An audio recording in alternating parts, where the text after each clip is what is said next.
আসসালামু আলাইকুম রহমতুল্লাহি ওয়া বারাকাতুহু। ইন্নাল হামদুলিল্লাহ নাহমাদুহু ওয়া নাস্তাঈনু ওয়া নাস্তাগফিরুহু ওয়া নাউযু বিল্লাহি মিন শুরুরি আনফুসিনা ওয়া মিন সাইয়্যাতি আমালিনা মান ইয়াহদিল্লাহু ফালা মুদিল্লা লাহু ওয়া মান ইউদ্লিল ফালা হাদিয়া লাহু। আশহাদু আল্লা ইলাহা ইল্লাল্লাহ ওয়াহদাহু লা শারীকা লাহু ওয়া আশহাদু আন্না মুহাম্মাদান আবদুহু ওয়া রাসূলুহু। ইয়া আইয়ুহাল্লাযীনা আমানু ইত্তাকুল্লাহা হাক্কা তুকাতিহি ওয়া লা তামুতুন্না ইল্লা ওয়া আনতুম মুসলিমুন। ইয়া আইয়ুহান নাস ইত্তাকু রাব্বাকুমুল্লাযী খালাকাকুম মিন নাফসিন ওয়াহিদা ওয়া খালাকা মিনহা যাওজাহা বাসসা মিনহুমা রিজালান কাসীরা ওয়া নিসা ওয়াত্তাকুল্লাহা আল্লাযী তাসালুনা বিহি ওয়াল আরহাম ইন্নাল্লাহা কানা আলাইকুম রাকীবা। ইয়া আইয়ুহাল্লাযীনা আমানু ইত্তাকুল্লাহা ওয়াকুলু কাওলান সাদীদা ইউসলিহ লাকুম আমালাকুম ওয়া ইয়াগফির লাকুম যুনুবাকুম ওয়া মান ইউতিল্লাহা রাসূলাহু ফাকাদ ফাযা ফাওজান আযীমা। আম্মা বা'দ ফাইনাল খায়রাল হাদিসি কিতাবুল্লাহ ওয়া খায়রাল হাদী মুহাম্মাদিন সাল্লাল্লাহু আলাইহি ওয়াসাল্লাম ওয়া শাররুল উমুর মুহাদাসাতুহা ওয়া কুল্লু মুহাদাসাতিন বিদআ ওয়া কুল্লু বিদআতিন দালালাহ ওয়া কুল্লু দালালাতিন ফিন্নার। আউযু বিল্লাহি মিনাশ শাইতানির রাজীম। বিসমিল্লাহির রাহমানির রহিম। ওয়া লাইসা লিল ইনসানি ইল্লা মা সাআ। আন মুআয ইবনে জাবাল রাদিয়াল্লাহু আনহু قال আন্না রাসূলুল্লাহি সাল্লাল্লাহু আলাইহি ওয়াসাল্লাম আখাযা বিয়াদিহি ওয়া قال ইয়া মুআয ওয়াল্লাহি ইন্নী লা উহিব্বুকা ওয়াল্লাহি ইন্নী লা উহিব্বুকা ফাকালা উসিকা ফাকালা উসিকা ইয়া মুআয লা তাদআন্না ফি দুবুরিন কুল্লি সালাতি তাকুলু আল্লাহুম্মা আইন্নি আলা যিকরিকা ওয়া শুকরিকা ওয়া হুসনি ইবাদাতিক। আলহামদুলিল্লাহ, প্রকৃতপক্ষে সমস্ত প্রশংসা আল্লাহর জন্য। আমরা তার প্রশংসা করি এবং তার সাহায্য ক্ষমা প্রার্থনা করি। আমরা আমাদের আত্মার অনিষ্ট থেকে, আমাদের অন্যায় কাজ থেকে আল্লাহর কাছে আশ্রয় চাই। আল্লাহ যাকে পথ দেখান তাকে কেউ পথভ্রষ্ট করতে পারে না, আর তিনি যাকে পথভ্রষ্ট করেন তাকে কেউ পথ দেখাতে পারে না।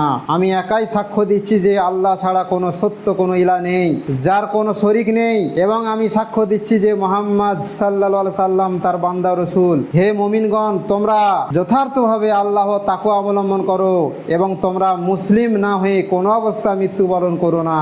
হে মানুষ, তোমরা তোমাদের রবের তাকওয়া অবলম্বন করো, যিনি তোমাদেরকে এক ব্যক্তি থেকে সৃষ্টি করেছেন ও তার থেকে তার স্ত্রী সৃষ্টি করেছেন এবং তাদের দুজন থেকে বহু নর ও নারী ছড়িয়ে দেন। আর তোমরা আল্লাহর তাকওয়া অবলম্বন করো, যার নামে তোমরা একে অপরের কাছে নিজ নিজ হক দাবি করো, এবং তাকওয়া অবলম্বন করো রক্ত সম্পর্কিত আত্মীয়র ব্যাপারেও। নিশ্চয়ই আল্লাহ তোমাদের উপর পর্যবেক্ষক। হে ঈমানদারগণ, তোমরা আল্লাহর তাকওয়া অবলম্বন করো এবং সঠিক কথা বলো, তাহলে তিনি তোমাদের জন্য তোমাদের কাজ সংশোধন করবেন এবং তোমাদের পাপ ক্ষমা করবেন। আর যে ব্যক্তি আল্লাহ তার রাসূলের আনুগত্য করে সে অবশ্যই মহা সাফল্য অর্জন করবে। আর নিঃসন্দেহে সর্বোত্তম কথা হলো আল্লাহর কিতাব এবং সর্বোত্তম পথ নির্দেশ হলো মুহাম্মদ সাল্লাল্লাহু আলাইহি সাল্লামের পথ নির্দেশ। খারাপ নিকৃষ্ট বিষয় হলো সেগুলি যা মানুষের দ্বারা ধর্মের নামে নতুন নতুন সৃষ্টি করা হয়েছে। আর এ জাতীয় প্রত্যেকটি কাজ হলো বিদআত, আর প্রত্যেকটি বিদআত হলো গুমরাহি পথভ্রষ্টতা, এবং প্রত্যেকটি গুমরাহি পথভ্রষ্টতার ঠিকানা হলো জাহান্নামের আগুন। আলহামদুলিল্লাহ, সকল প্রশংসা সেই মহান আল্লাহ, যিনি বিশ্বজগতের একমাত্র প্রতিপালক, যিনি জীবন মৃত্যুর মালিক, যিনি সবকিছু চূড়ান্ত সিদ্ধান্ত দেন এবং যিনি সবকিছুর একমাত্র শ্রেষ্ঠ ফায়সালাকারী। দরুদ এবং সালাম বর্ষিত হোক শেষ নবী, প্রিয় নবী মুহাম্মদ সাল্লাল্লাহু আলাইহি ওয়াসাল্লামের উপর, যাকে আল্লাহ সুবহানাহু ওয়া তাআলা প্রেরণ করেছিলেন এবং পাঠিয়েছেন মানব জাতির জন্য কিয়ামত পর্যন্ত, যাতে মানুষ দুনিয়ায় এবং আখিরাতে সাফল্য লাভ করতে পারে। আসল সাফল্য, মানুষ দুনিয়াতে অনেক কিছু করে অনেক জায়গায় পৌঁছে সে নিজেকে মনে করে আমি খুব সফলতা অর্জন করে ফেলেছি, নানা রকম বহু অর্থ উপার্জন করে, ক্ষমতা পেয়ে, বিভিন্ন রকম মান সম্মান পেয়ে ভাবছে খুব বড় সফল হয়ে গেছি, কিন্তু আসলে নয়। সফল হচ্ছে সেই ব্যক্তি যে আসলেই মুহাম্মদ সাল্লাল্লাহু সাল্লামের অনুসরণ করলো এবং আল্লাহর কাছে পরকালে স্বীকৃতি লাভ করলো এবং জান্নাতে প্রবেশ করলো। আজকে আমাদের খুতবার বিষয়বস্তু হচ্ছে ইবাদতে অলসতা দূর করার উপায়। আমরা জানি অনেক মানুষ আছে নেক আমল জানে, তারা উজু করা ভালো, উজু করলে অনেক নেকি আছে, নামাজ পড়া ভালো, নামাজ পড়লে অনেক নেকি আছে, হারাম থেকে দূরে থাকলে ভালো কিন্তু অনেক নেকি আছে, বিভিন্ন যেসব নেক আমলগুলো আছে এগুলো করলে ভালো, কিন্তু অনেকে জেনেও করতে চায় না। কারণ হচ্ছে গাফিলতি, অলসতা। মনে রাখতে হবে অলসতা এমন একটি জিনিস যেটা মানুষ দুনিয়ায় এবং আখেরাতে ধ্বংস হয়ে যায়। আজকে বিজ্ঞান প্রযুক্তি যে এত উন্নত, মানুষ যদি নাকে তেল দিয়ে নাক ডেকে ডেকে ঘুমাতো, জীবনে আমাদের হাতে এইসব মোবাইল, এত কিছু যে আল্লাহর নেয়ামত কখনোই আসতো না। আল্লাহ দিবে কিন্তু মানুষকে চেষ্টা করতে হবে, কর্ম করতে হবে, কলা কৌশল করতে হবে, তবেই সে অর্জন করতে পারবে, না হলে পারবে না। দুটি জগতে, একটা দুনিয়ার জগৎ, আখেরাত। দেখেছি দুনিয়ার ক্ষেত্রে যারা প্রচুর মেহনত করে, পরিশ্রম করে, গবেষণা করে, আল্লাহ তাদেরকে সফলতা দেয়, এবং যারা আখেরাতের জন্য, পরকালের জন্য যারা পরিশ্রম করে, মেহনত করে, চেষ্টা করে, তাদেরকেও আল্লাহ সাফল্য অর্জনের তৌফিক দান করে। মনে রাখতে হবে এই দুটোর মধ্যে সব থেকে শ্রেষ্ঠ হচ্ছে আখেরাত। কারণ মুমিনরা দুটো জীবনকেই দেখবে, আখেরাত, দুনিয়ার জীবন এবং আখেরাতের জীবন, কিন্তু গুরুত্ব দিবে, প্রাধান্য দিবে পরকালকে। যদিও বেশিরভাগ মানুষ সমাজে 90%, 95% তারা আখেরাতের প্রতি অলসতা করে। দুনিয়ার ক্ষেত্রে কিছুটা করে, কারণ দুনিয়া সে জানে যে না করলে তার বিশাল সর্বনাশ হবে, ক্ষতি হবে, ওই জন্য করতে চায় না। তারপরেও দুনিয়াতে অনেক মানুষ আছে অলসতা করে, অনেক মানুষ আছে অলসতা করে। আজকে আমরা খুতবার দ্বারা জানবো যে এই অলসতা করার উপায়। আমাদের একটা জিনিস জানতে হবে, এই যে সাপ্তাহিক যে খুতবা গোলা দেওয়া হয় বিভিন্ন মসজিদে, বেদাতপন্থী যারা নামধারী, যারা হানাফি, তারা ইমাম আবু হানিফা রাহিমাহুল্লাহদের চালাচ্ছে, সারাটা জীবন তারা তার নাম দিয়ে ইবাদত চালিয়ে যাচ্ছে। যদিও কিয়ামতে তারা ফেঁসে যাবে, কারণ ইমাম আবু হানিফা রাহিমাহুল্লাহ কখনোই বলবেনি যে কোনোদিন আমি তোমাকে বলিনি যে তুমি আমার কথা মানো, আমি বহুবার বলেছি রসুল সাল্লাল্লাহু আলাইহি সাল্লামের কথা মানো, আল্লাহর কথা মানো। কিন্তু তারা আরবিতে খুতবা দেয়, যা হোক যে যতটুকু দেয় সেই খুতবার মধ্যে অনেক ভালো ভালো কথা আছে, কিন্তু মানুষ আফসোস মানুষ বোঝে না। তারা যে আরবিতে 1 মিনিট 2 মিনিট 5 মিনিট যতটুকুই দিক, একই জিনিস দিয়ে, কিন্তু তার মধ্যে অনেক কোরআনের কথা, হাদিসের কথা আছে। কিন্তু বাংলায় খুতবাটা দেওয়াটা ছিল অনেক উত্তম, এতে মানুষ বুঝতো। এই যে খুতবা যে দেয়া হয়, প্রথম কথা হচ্ছে যে খুতবা ডেলিভারি দিবে, যে খুতবা যে দিবে খতিব, তাকে খুতবা রেডি করতে হয়, করতেই হবে তাকে। প্রত্যেক সপ্তাহে নতুন নতুন কোরআন হাদিস থেকে বক্তব্য তুলে ধরা, খেতাব করা, অ্যাড্রেস করা, এবং এটা একটা ক্লাস, এটা একটা সেমিনার। আমরা বক্তব্য শুনতে যাই, ওয়াজের কথা, অমুক জায়গায় ওয়াজ আছে, অমুক জায়গায় জলসা আছে, রাত জেগে জেগে সে যে কি যে হয় আল্লাহ ভালো জানে, ঠিক আছে, সারা রাত জেগে জলসা হয়। কিন্তু এই যে খুতবা শোনাটাই এনাফ, যথেষ্ট। খুতবা যদি শুনে, ওই জন্য ইসলামে খুতবার বিষয়টা রাখা হয়েছে, প্রত্যেক সপ্তাহে মানুষ শুনবে, সেটাকে শুনে নিজেকে সংশোধন করবে, নিজেকে পরিবর্তন হবে, নেক আমল করবে, সে আখেরাতমুখী হবে। এটাই হচ্ছে খুতবার মূল টার্গেট, মূল উদ্দেশ্য। তো আমাদের প্রত্যেককে খুতবার প্রতি মনোনিবেশ করা দরকার, খুতবাকে বোঝা দরকার। মনে রাখবে যেই খুতবা দিক না কেন, সে যতই যেই যোগ্যতা হোক, সে যদি হক কথা বলে, সঠিক কথা বলে, শুনতে হবে। অনেক সময় দেখা যায় অনেক মানুষ যারা মাদ্রাসায় পড়ছে, সাধারণ মানুষ যদি খুতবা দেয়, ই আবার কি খুতবা দেয়, এ আবার কি কথা বলে, এরা মনে রাখবে এরা অহংকারী। যেই বলুক না কেন, আল্লাহ এবং তার রসুলের কথা যদি ভ্যানবালাও যদি বলে, মেথরও যদি বলে, তার কথা শুনতে হবে, শুনতে আমরা বাধ্য। তো আজকে আমরা চেষ্টা করব প্রত্যেকটা খুতবা ভালোভাবে শোনার, বুঝার। এটা আমাদের অনেক ইমানি জজবা বাড়ে। তো অলসতা দূর করার উপায় কোরআন এবং হাদিস থেকে আমরা কিছু পয়েন্ট জানবো। অলসতা, উদাসীনতা এমন একটি মারাত্মক রোগ যা মানুষকে আখেরাতের মুক্তির পাথেয় সৎ আমল, ইবাদত থেকে পিছিয়ে দেয়। এজন্য প্রত্যেক মুসলমানকে অলসতা দূর করতে চেষ্টা করতে হবে, এবং অলসতা যাতে না আসে আমাদেরকে চেষ্টা করতে হবে। সিমাক আল হানাফি রহিমাহুল্লাহ বলেন যে সামিউতু ইবনে আব্বাস ইয়াকরাহু আইয়াকুলা ইন্নী কাসলান। আমি ইবনে আব্বাস রাদিয়াল্লাহু আনহুর নিকট থেকে শুনেছি, ইবনে আব্বাস রাদিয়াল্লাহু আনহু বলেছেন যে তিনি কাউকে অলস এ কথা বলতে পছন্দ করতেন না। কেউ যদি বলতো আমি অলস, তিনি এ কথা ইবনে আব্বাস রাদিয়াল্লাহু আনহু পছন্দ করতেন না। এই অলসতা থেকে আমরা বাঁচবো কি করে? 1 নম্বর পয়েন্ট হচ্ছে আল্লাহর সাহায্য কামনা করা। মনে রাখতে হবে প্রত্যেকটা বিষয়ের ক্ষেত্রে, যে কোনো বিষয় যাই হোক না কেন, সর্বপ্রথম হচ্ছে আল্লাহর কাছে সাহায্য প্রার্থনা করতে হবে। আমরা অনেক সময় আমাদের কাছে শয়তান ধোঁকা দেয়, কোন একটা জিনিস আমাদের হাতের নাগালে হয়ে যাবে, পেয়ে যাবে, আমরা আল্লাহর কাছে দোয়া করে লাভ নেই, তো হয়ে যাবে, আমার তো আছে, তো কি অসুবিধা আছে তো আমার কাছে। না, আল্লাহর কাছে সাহায্য চাইতে হবে। মনে রাখতে হবে আল্লাহর কাছে চাওয়া এটা একটা বিশাল বড় ইবাদত, এবং এটাও একটা জান্নাতে যাওয়ার কাজ। প্রথমে কি করতে হবে? আল্লাহর সাহায্য কামনা করতে হবে। মহান আল্লাহর কাছে অলসতা উদাসীনতা থেকে মুক্তির জন্য সাহায্য কামনা করতে হবে, কেননা তিনিই বান্দাদেরকে যাবতীয় কাজের শক্তি সামর্থ্য তৌফিক দান করেন। ওই জন্য আমরা বলি লা হাওলা ওয়ালা কুওয়াতা ইল্লা বিল্লাহ, আল্লাহ ছাড়া কারো শক্তি সামর্থ্য নেই। আল্লাহর কাছে সামর্থ্য তৌফিক চাইতে হবে। যেমন শুআয়ব আলাইহিস সালাম এর বক্তব্যে কোরআনে এসেছে যে তিনি বলেন, ওমা তৌফিকি ইল্লা বিল্লাহ আলাইহি তাওয়াক্কালতু ইলাইহিল উনীব, আর আমার কোনোই ক্ষমতা নেই আল্লাহর সাহায্য ব্যতীত, আমি তার উপরে নির্ভর করি এবং তার দিকেই ফিরে যাই। সূরা হুদ 11 নম্বর সূরা 88 নম্বর আয়াত। সুতরাং আল্লাহর কাছে আমাদের সাহায্য চাইতে হবে। মুয়াজ ইবনে জাবাল রাদিয়াল্লাহু আনহু বলেন, আন মুয়াজ ইবনে জাবাল আন্না রাসূলুল্লাহ সাল্লাল্লাহু আলাইহি ওয়াসাল্লাম আখাযা বিয়াদিহিল ওয়া ক্বাল ইয়া মুয়াজ ওয়াল্লাহি ইন্নী লা উহিব্বুকা ওয়াল্লাহি ইন্নী লা উহিব্বুক ফাকালা উসিকা ইয়া মুয়াজ লা তাদআন্না ফি দুবুরিন কুল্লি সালাতি তাকুল আল্লাহুম্মা আইন্নি আলা যিকরিকা ওয়া শুকরিকা হুসনি ইবাদাতিক। মুয়াজ ইবনে জাবাল রাদিয়াল্লাহু আনহু থেকে বর্ণিত, তিনি বলেন রাসূল সাল্লাল্লাহু আলাইহি সাল্লাম তার হাত ধরে বললেন, হে মুয়াজ, আল্লাহর কসম আমি অবশ্যই তোমাকে ভালোবাসি।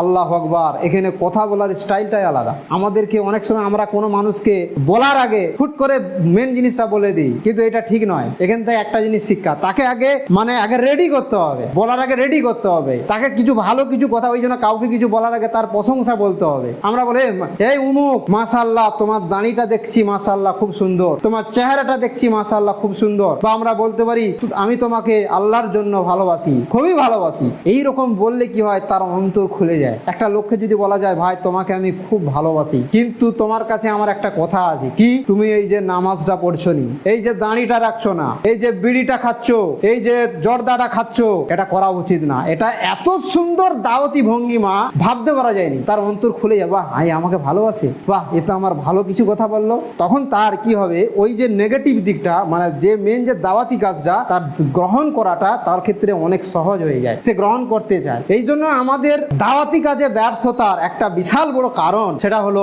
মানুষকে আমরা ঠিক বুঝাতে পারিনি। বুঝাতে গেলে উল্টা পাল্টা কথা শুরু করে দিই, হেই তোর গায়ে তাবিজ আছে, তুই কিছুই জানিস না, তুই জাহান্নামে যাবি, তোর হুজুরা জাহান্নামে, বাস হয়ে গেছে, তোমার আর কথাই শুনবে না সে।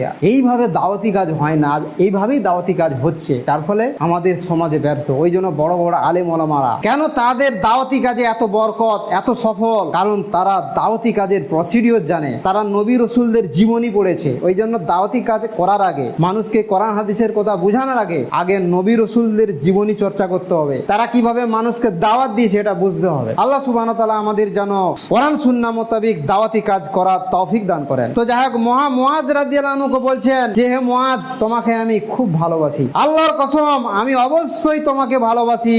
অতঃপর তিনি বললেন, হে মুয়াজ, আমি তোমাকে ওসিয়ত করছি, আমি তোমাকে কি করছি? ওসিয়ত করছি যে তুমি প্রত্যেক সালাতের পর এই দোয়াটি বলা কখনোই পরিহার করবে না। নামাজের পর, এটা আমরা অনেকেই জানি, বিশেষ করে যারা সহিহ আকীদা আহলে হাদিস তারা জানে, এই আমলটা তারা করে।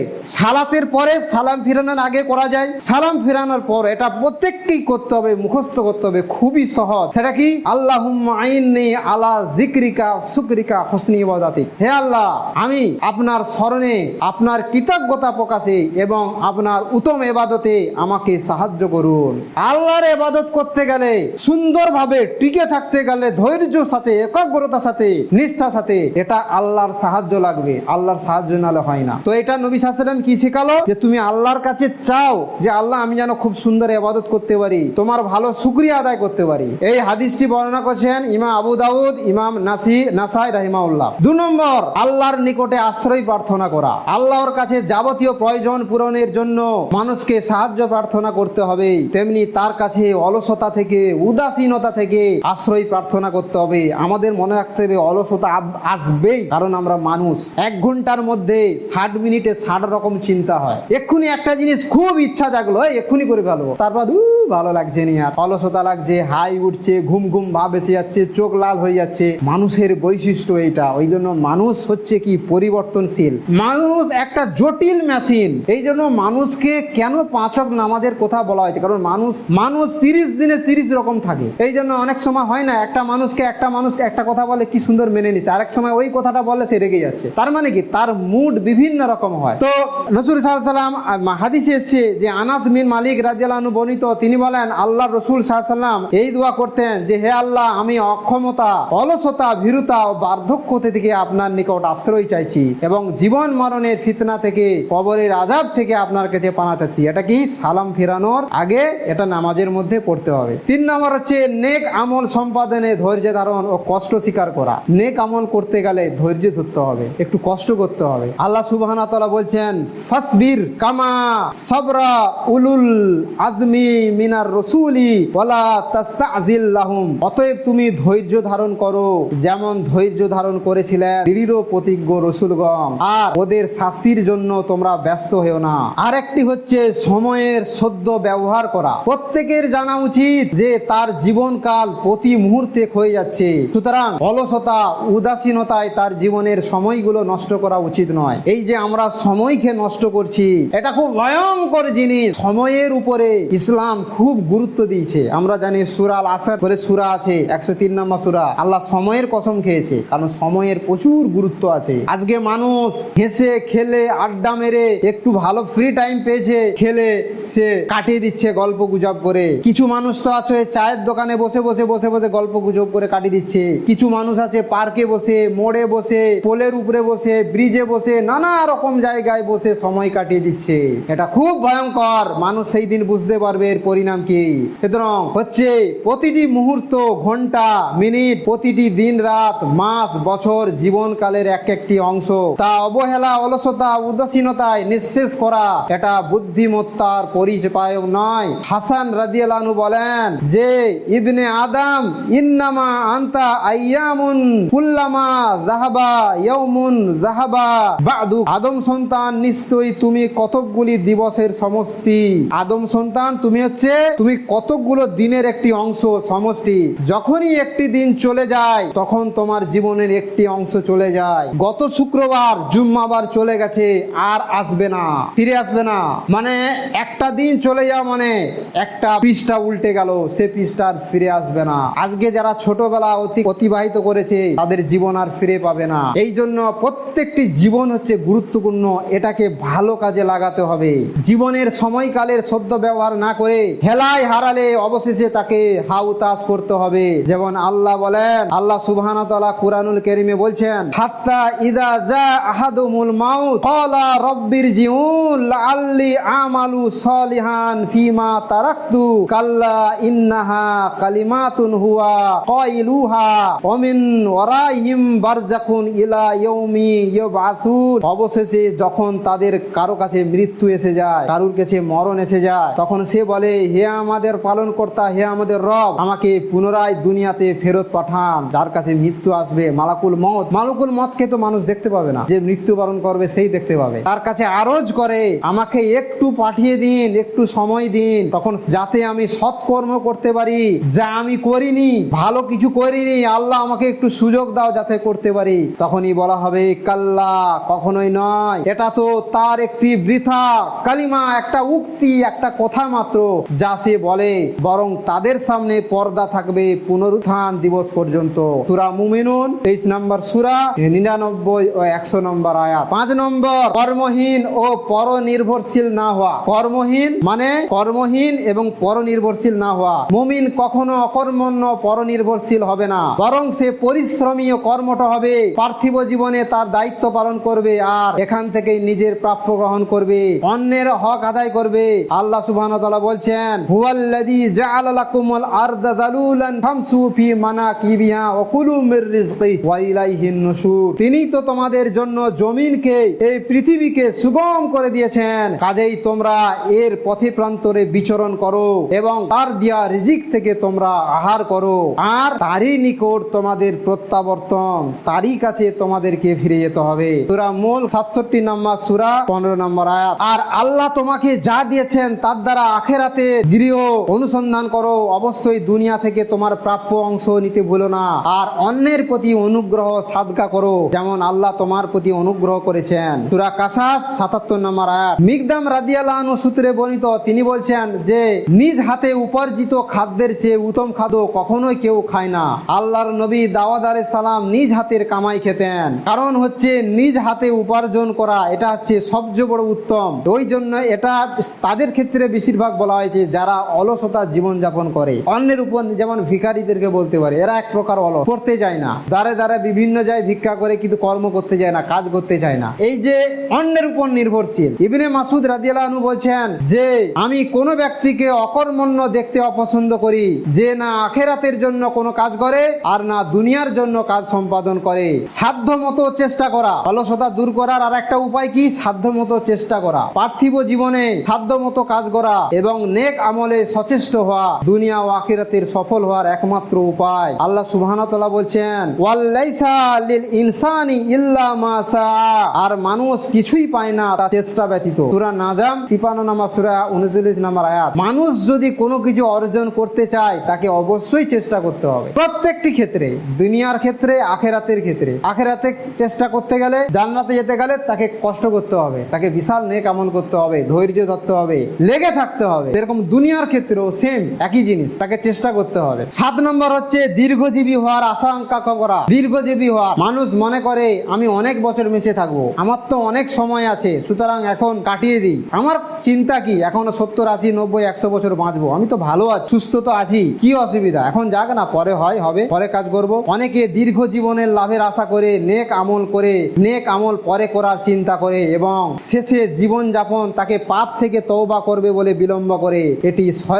এটা হচ্ছে কি সরাসরি শয়তানের একটি ধোঁকা মাত্র। মনে করছে নামাজ পড়ছে নি, আল্লাহর ইবাদত করছে নি, বলছে আমার তো বয়স কম, ও পরে সব ঠিকঠাক করে নেবো, পরে সব ধরে নেবো, নামাজ পড়ে নেবো, এখন একটু ভালো ইনকাম করে নিই, এখন একটু ভালো কিছু করে নিই। যে হয়তো নেশা পান করছে, সে জানে নেশা হারাম, হয়তো মদ খাচ্ছে বা বিড়ি সিগারেট খাচ্ছে, যাই করছে, বলে এখন একটু করে নিই, ও পরে সব ছেড়ে দেবো, সব ঠিক হয়ে যাবে। এটা হচ্ছে একটা শয়তানের ফাঁদ, যাতে সে তওবা না করে। নেক আমল ও তওবা দ্রুত করা, আমলের সলে ও তওবা করার চিন্তা মনে আসা মাত্রই তা করে ফেলা। ওই জন্য আল্লাহ সুবহানাহু ওয়া তাআলা বলছেন আর তোমরা তোমাদের প্রতিপালকের ক্ষমা ও জান্নাতের দিকে দ্রুত ধাবিত হও, যার প্রশস্ততা আসমান ও জমিন বরাবর। সূরা ইমরান 133 নম্বর আয়াতে আল্লাহ সুবহানাহু ওয়া তাআলা যেন আমাদের প্রত্যেককে অলসতা থেকে, গাফিলতি থেকে হেফাজত করেন এবং নেক আমলের ক্ষেত্রে বেশিরভাগ সচেষ্ট হওয়ার তৌফিক দান করেন এবং আমাদেরকে হায়াতের জীবনে, দুনিয়ার জীবনে বেশি বেশি কোরআন এবং সুন্নাহ মোতাবেক চলা তৌফিক দান করেন। আলহামদুলিল্লাহি রাব্বিল আলামিন ওয়াসসালাতু ওয়াসসালামু আলা রাসূলিহিল কারীম ওয়া আলা আলিহি ওয়া সাহবিহি আজমাইন, আম্মা বাদ। আল্লাহুম্মা সাল্লি আলা মুহাম্মাদিন কামা সাল্লাইতা আলা ইব্রাহিম ওয়া আলা আলি ইব্রাহিম ইন্নাকা হামিদুম মাজিদ। অলসতা থেকে, ইবাদতের ক্ষেত্রে অলসতা থেকে দূরে থাকার আরেকটি হচ্ছে নবী রাসূলদের জীবনী পাঠ করা, তাদের জীবনী পাঠ করা। অনেক সময় অলসতার অন্যতম কারণ হতে পারে উৎসাহ উদ্দীপনার অভাব, নিজেকে উৎসাহিত করা, উদ্দীপনা জাগানোর অভাব। এজন্য অলসতা, উদাসীনতা দূর করতে এবং নিজেকে উদ্যমী করতে নবী রাসূলদের এবং সৎকর্মশীল মুত্তাকি জীবনদের জীবনী পাঠ করা, এটা বাস্তব প্রমাণিত। যে যার জীবনী পড়ে, যে কোনো মানুষ যদি কোনো একটা জিনিস চর্চা করে, সে তার দিকেই ধাবিত হয়। কোনো মানুষ যদি একটা, যে কোনো আজকে দুনিয়ার জীবনে যারা হারাম কাজকর্ম করে প্রতিষ্ঠিত, যারা সুনাম, যারা হচ্ছে মানুষের কাছে খ্যাতি অর্জন করেছে, যে কোনো দিকে হোক না কেন,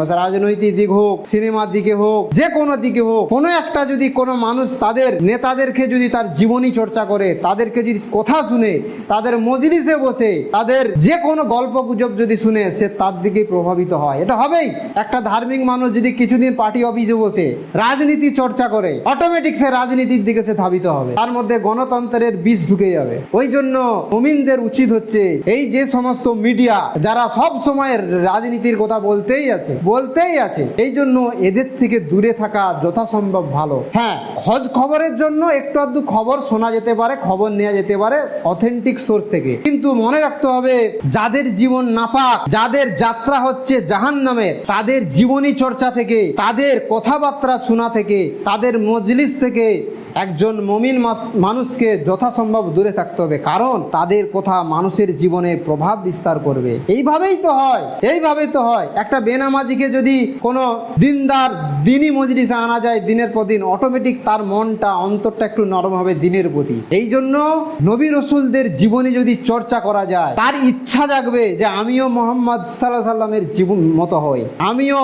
ইব্রাহিম আলাইহিস সালামের মতো হই, আমিও মুসা আলাইহিস সালামের মতো হই, আমিও ইউসুফ আলাইহিস সালামের মতো হই। এই জন্য সিরাতুন নবী, বিশেষ করে নবী সাল্লাল্লাহু আলাইহি সাল্লামের জীবনী প্রত্যেকের পাঠ করা দরকার, পড়াই দরকার। এই জন্য রাহিকুল মাকতুম বাংলায় অনুবাদ যে বইটি, এটা প্রত্যেক দিন হলেও, সপ্তাহে হলেও কিছু না কিছু পড়া দরকার। তাহলে কি হবে, আমাদের মধ্যে ইমানি একটা জজবা আসবে, ইমানি উদ্দীপনা আসবে, নিজেকে সেই রকম চলার মতো একটা মন মানসিকতা হবে। আল্লাহ সুবহানাহু ওয়া তাআলা যেন নবী রাসূলদের জীবনী চর্চা করার তৌফিক দান করেন। আল্লাহ সুবহানাহু ওয়া তাআলা বলছেন সূরা ইউসুফের 111 নম্বর আয়াত, লাকাদ কানা ফি কসাসিহিম ইবরাতুন লি উলিল আলবাব, নিশ্চয়ই নবীদের কাহিনীতে জ্ঞানীদের জন্য শিক্ষণীয় বিষয়সমূহ রয়েছে। নবীদের কাহিনীতে এবং জ্ঞানীদের জন্য কি রয়েছে? শিক্ষণীয় বিষয় রয়েছে। এসব অলসতা দূর করতে অত্যাধিক কার্যকর। বিশর ইবনে হারাস রাহমাতুল্লাহ বলতেন যে তোমার জন্য এটা জানা যথেষ্ট যে কিছু মৃত মনীষী এমন আছেন যে তাদের আলোচনা করলেও অন্তর জীবিত হয়, এবং কিছু জীবিত মানুষ এমন রয়েছে যাদেরকে দেখলেও অন্তর শক্ত হয়ে যায়। সৎকর্মশীলদের সাহচর্যে থাকা গুরুত্বপূর্ণ বিষয় এটা প্রচন্ড মানুষের অভাব। মানুষ নেক মানুষদের সঙ্গে মিশতে চায় না, ধার্মিক মানুষদের সঙ্গে মিশতে চায় না, আল্লাহওয়ালা মানুষদের সঙ্গে মিশতে চায় না।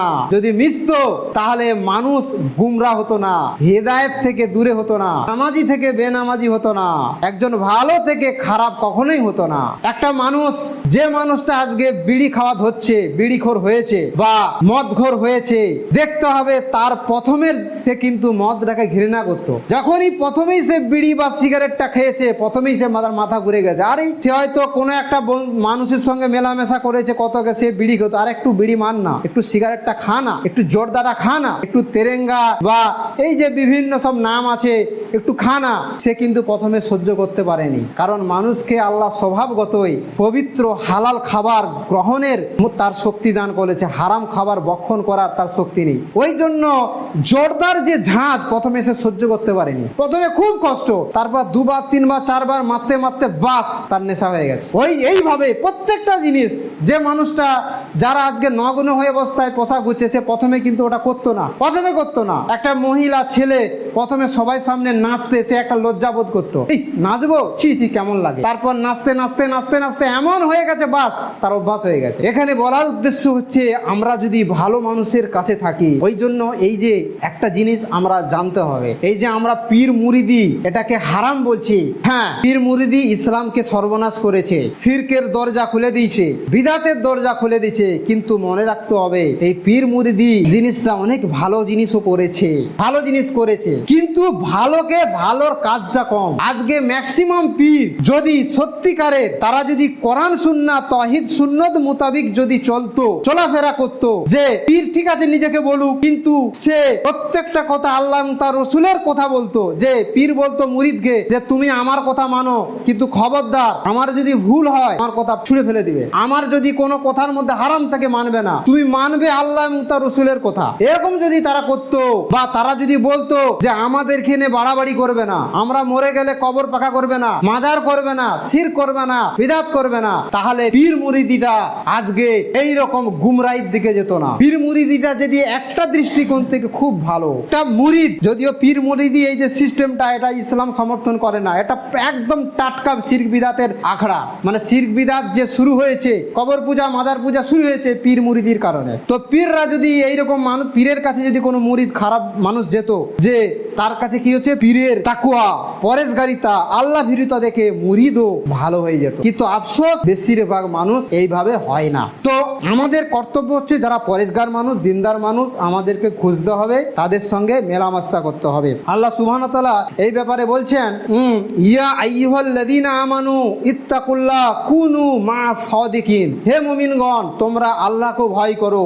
এবং কি করো, যারা সত্যবাদীদের সাথে থাকো। এবং এই একটা পীরদের ঘাড়ে নিজেরা ঠেকে নিয়েছে, ওই যে সাদিকিন মানে আমরা সব পীর, আমাদের সাথে থাকো। ব্যাপারটা হচ্ছে কি, যারা মুমিন পরেশগার আল্লাহওয়ালা তাদের কাছে থাকতো। ব্যস্ত অভিজ্ঞতা, এটা যদি কেউ করে সে রেজাল্ট পেয়ে যাবে। ভালো মানুষের সঙ্গে মিশলেই তার আমলের পরিবর্তন হবে। 11 নম্বর, নিজেকে উদ্যমী অনুপ্রাণিত করা, নিজেকে অলসতা থেকে অনুপ্রাণিত করা। উঠছি উঠবো না, যখনই যেই কাজটা করা ইচ্ছা করবো। ধরো আমি হয়তো আজকে শুরু করবো তাহাজ্জুদের নামাজটা, আজ থেকেই করি, কম করে হলেও করি না, পরের সপ্তাহে করবো না, পরের মাস থেকে শুরু করবো, এখন ঘুমি টুমিনি, এখন একটু করে নি, জীবনে আল্লাহ তাকে তৌফিক দিবেনি, আজকেই করি, 2 রাকাত হলেও পড়ি। তারপর হচ্ছে অলসতা, আনয়নকারী, সময় বিনষ্টকারী বস্তু পরিহার করা। অনেক জিনিস আছে বিজ্ঞান প্রযুক্তি সামানায় যেটা মানুষকে অলস করে দিচ্ছে। আজকে মানুষ কেন মোটা হয়ে যাচ্ছে, সুগার এসে যাচ্ছে, কোলেস্ট্রল এসে যাচ্ছে, প্রেসার বেড়ে যাচ্ছে, হার্ট অ্যাটাক হচ্ছে, স্ট্রোক হচ্ছে, এর কারণ হচ্ছে অলস জীবনযাত্রা, ক্যালোরি না বার্ন করা। খাবার থেকে প্রচুর পরিমাণে ক্যালোরি নিচ্ছে, কিন্তু সেগুলা শরীরে সঞ্চয় করে রাখছে, সেগুলাকে বার্ন করছে না, সেগুলাকে নষ্ট করছে না, যার ফলে শরীরের মধ্যে রোগ এসে যাচ্ছে। এই জন্য কি করতে হবে, পরিশ্রম করতে হবে। আমি পরিশ্রম করিনি, আমি খাওয়া দাওয়া কম করব, আমার দরকার নেই, আমি কম খাবো, তো পরিশ্রম করতে হবে। আর একটা হচ্ছে সালাতে যত্নবান হওয়া, নামাজের ক্ষেত্রে যত্নশীল হওয়া, আউয়াল ওয়াক্তে নামাজ পড়া, এটা হচ্ছে মেন জিনিস। নামাজের প্রতি যত্নবান হতে হবে আমাদেরকে। এবং রাসূল সাল্লাল্লাহু আলাইহি ওয়াসাল্লাম বলেন যে তোমাদের কেউ যখন ঘুমিয়ে পড়ে তখন শয়তান তার ঘাড়ের পিছনের অংশ 3টি গিরা দেয়, প্রতিটি গিরায় সে বলে চাপড়ায় যে তোমার সামনে রয়েছে দীর্ঘ রাত, তুমি এখন ঘুমাও, অনেক রাত আছে, এখন ফজরের সময় হয়নি, এখন আজান হয়নি, তুমি ঘুমিয়ে থাকো।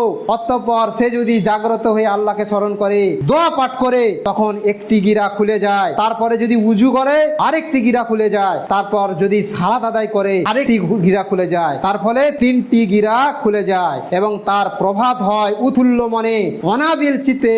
ওই জন্য যারা ফজরের নামাজ পড়ে তাদের সকাল বেলাটা সম্পূর্ণ আলাদা হয়। আর যারা ফজরের নামাজ পড়েনি 7টা 8টা ঘুমায়, টিভি দেখে, গল্প গুজব করে, মোবাইল ঘেটে, গেম খেলে, একবার 8টা 9টায় ঘুমায়, তাদের চোখ মুখ, তাদের মুডটা, তাদের মেজাজটা হয় অনেক গরম। আল্লাহ সুবহানাহু ওয়া তাআলা আমাদের যেন এই সমস্ত গুমরাহি থেকে হেফাজত করেন। আল্লাহ সুবহানাহু ওয়া তাআলা যেন আমাদের ইবাদত ক্ষেত্রে অলসতা দূর করে দেন। আল্লাহ সুবহানাহু ওয়া তাআলা যেন আমাদেরকে নেক মানুষদের সাথে পরেশগার মানুষদের সাহচর্য গ্রহণ করা তৌফিক দান করেন। আজকে যারা আমরা ইমানের দিক থেকে কমজোর হয়েছি, আমাদের যেন ইমানি জজবা দান করেন। আল্লাহ সুবহানাহু ওয়া তাআলা আমাদের আশেপাশে যে সমস্ত মুসলিমরা রয়েছে তাদের যেন গুনাহ খাতা ক্ষমা করে দেন, তাদেরকে হিদায়াতের পথে পরিচালনা করেন। এবং আমাদের যারা আত্মীয় স্বজন, যারা গ্রামের আশেপাশে এবং মুসলিম ভাই বোনরা যারা মারা গিয়েছে তাদের যেন ক্ষমা করে দেন। এবং এই প্রাকৃতিক দুর্যোগে, ঝড় বৃষ্টি, বন্যায় যারা মুসলিমরা ক্ষতিগ্রস্ত হয়েছে এবং তাদের যেন নিরাপত্তা দান করেন এবং আমাদের যেন ভুল ত্রুটি ক্ষমা করে দেন। আল্লাহুম্মা ইন্নী আসসালুকাল হুদা তুকা ওয়াল আফাফাল গিনা রাব্বানা হাবলানা মিন আজওয়াজিনা যুররিয়াতিনা কুররাতা আয়ুনিন ওয়াজআলনা লিল মুত্তাকিন ইমামা। আল্লাহুম্মা ইন্নী আসসালুকাল জান্নাতা আউযু বিকা মিনান নার। সুবহানা রাব্বিকা রাব্বিল ইজ্জাতি আম্মা ইয়াসিফুন ওয়া সালামুল আলাল মুরসালিন ওয়াল হামদুলিল্লাহি রাব্বিল আলামিন।